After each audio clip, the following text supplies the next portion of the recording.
Etobicoke and large portions of North York, Scarborough shut out from cannabis store lottery.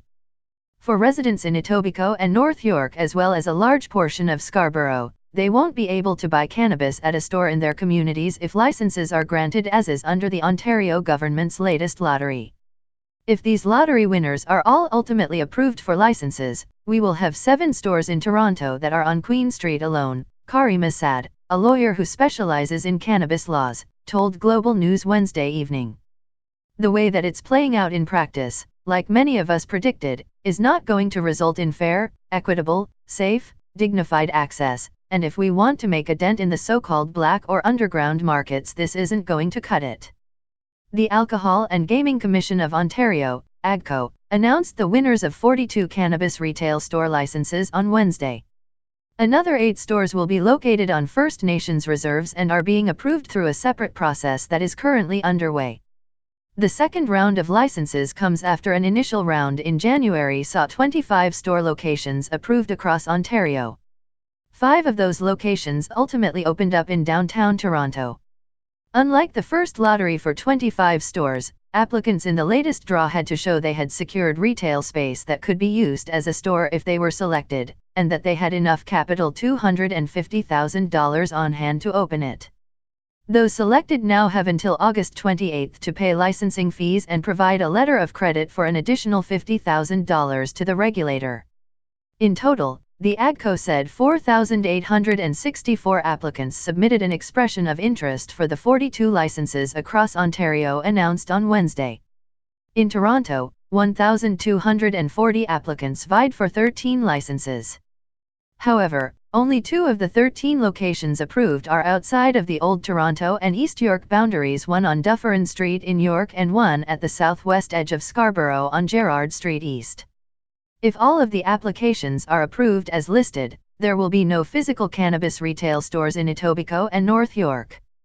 But there are 5 possible locations on a Toronto waitlist that could receive a license if one or more of the selected applicants do not get approved by the AGCO. 2 of those locations on the waitlist are in North York and a third is in York. The remaining 2 are near downtown.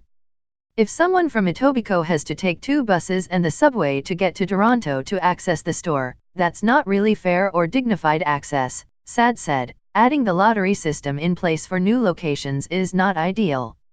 It's a function of a lottery system where we don't know who's ultimately going to be successful, and so there's a very high risk of clustering, and I think that's exactly what we've seen. It's very problematic.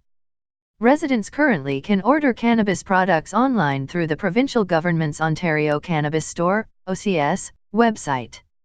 But Sad noted that can be problematic for many, including those who don't have credit cards or those who may have other access difficulties. There are people who, for whatever reason, aren't able to use the online OCS system, and these individuals need brick-and-mortar access, she said. They maybe don't have a fixed address, maybe don't have computer access or literacy, or if they do have a fixed address, aren't able to receive the product. Global News contacted the AGCO about the application process, and a spokesperson said the 13 applicants approved need to now apply for retail operator licenses and retail store authorization. The AGCO will only license applicants who meet all legal and regulatory requirements, so their selection in the lottery is simply the first step, Communications Director Phil Seruya told Global News in a statement. Applications, which included the proposed store locations, were randomly selected in the lottery process. Seruya said the distribution of stores in Toronto and Ontario falls under a regulation approved by the provincial government. When asked by Global News about the lack of stores in Etobicoke and other communities across Toronto, a spokesperson for Attorney General Doug Downey issued a short statement saying the government is working with the AGCO and Ontario Cannabis Store to return to our original plan to allocate retail store licenses based on market demand.